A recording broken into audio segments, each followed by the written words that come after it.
Moving 51 students now isn't going to do anything except make room for 51 more students that are going to come in.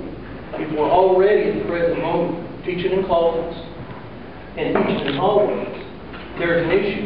We had that same issue at Volunteer High School and at Cherokee High School, and we ended up having to put freshman academies in. So my issue is, are we really solving the overcrowding issue? You're not doing anything but displacing a certain number of children that have been there. Listen, my son found out the day before yesterday.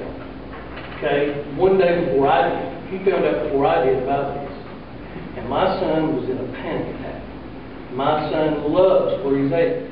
All this is going to accomplish is a lot of safety issues. You're going to have bus drivers that have longer routes, that's going to be driving faster, trying to get these kids to where they need to be.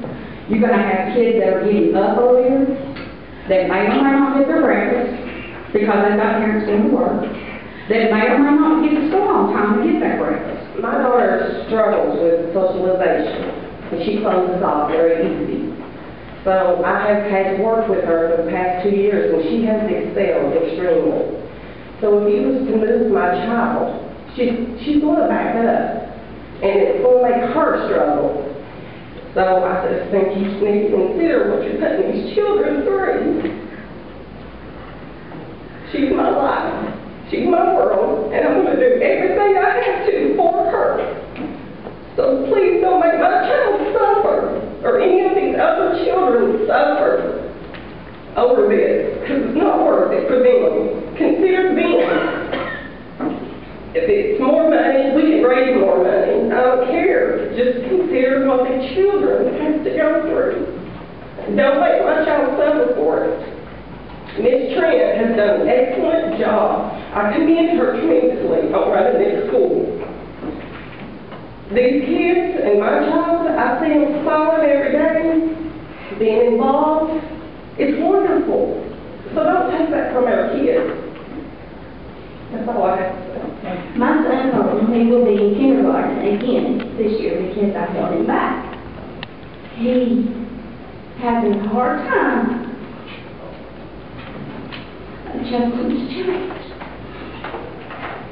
My son would go to school every day and get sick and grow up because he had such a hard time adjusting. And he finally settled down with Miss Jones. She was wonderful with him. He finally settled down and he finally started learning.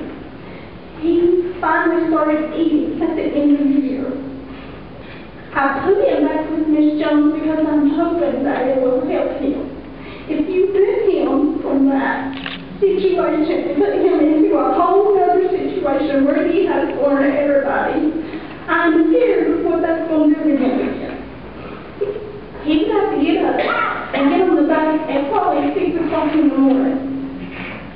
How can he learn? How can he have a chance? I'm begging you, please stop. Please stop doing that. It's something that, like someone has mentioned, it's been talked about. I've been there for going on my 9th year. And the first year I was there, we were overcrowded. And it's been mentioned and mentioned and mentioned. And I'm just hoping something, gets done about it, whatever we need to do. That we get our folks in virtual classrooms and that we get these numbers where teachers can, teach in their classrooms and not overcrowded. The schools not overcrowded and that we just get the help we desperately need. The motion is to not vote on the reason this Saturday. Let's get that out of the way.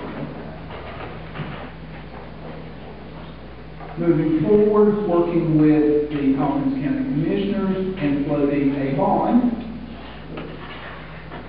for funding for future expansion of Simonesville Elementary School to alleviate our overcrowding problem. Everything will remain status quo as long as we can meet class size in this year. We have to add a classroom. And then if I add a classroom, it'll be here because there's no room in the store.